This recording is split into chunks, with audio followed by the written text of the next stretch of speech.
Hi everyone, it's Neil from Sargents on Second. Today I'm going to be talking about the third part of the Hydrangea series. So today we're talking about Hydrangea Paniculata.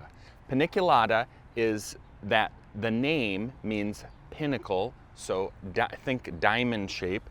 Most of the blooms have a point towards the top. Some of the other types are more snowball or mophead types where they're big round blooms.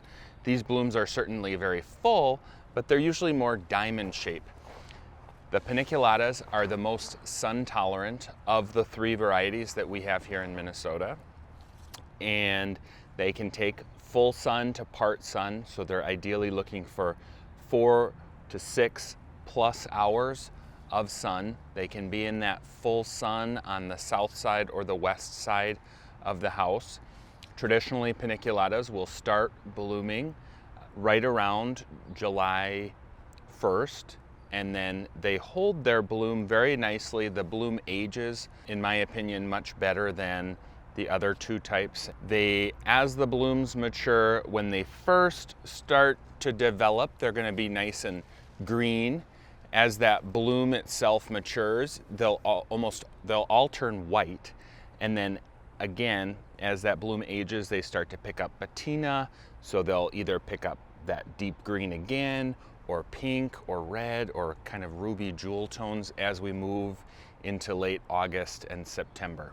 So another great feature of the paniculatas is how strong the stems are, and then the overall size. So we have such a wide range in size, everything from like a bobo, which matures at about 18 to 24 by 18 to 24. So super small and compact, and it just gets loaded with flowers right on the top, or an early evolution hydrangea, all the way up to something like a limelight or a quickfire. These are huge shrubs that mature at 6 to 8 feet tall and wide. Another benefit, again, is their strong stems. So unlike some of the other hydrangea types, these have really strong stems, so if we get a rain, these blooms won't be on the ground. Another really nice thing, I like to plant these somewhere where they'll be seen year-round. I like to leave the blooms on these for winter interest, again, because they have such strong stems. After the first snowfall, these will still be standing upright. They're really sturdy, and they can take difficult site conditions. So pruning, again, I would personally leave these blooms on for winter interest. So that means that you're going to prune the shrub early in the spring.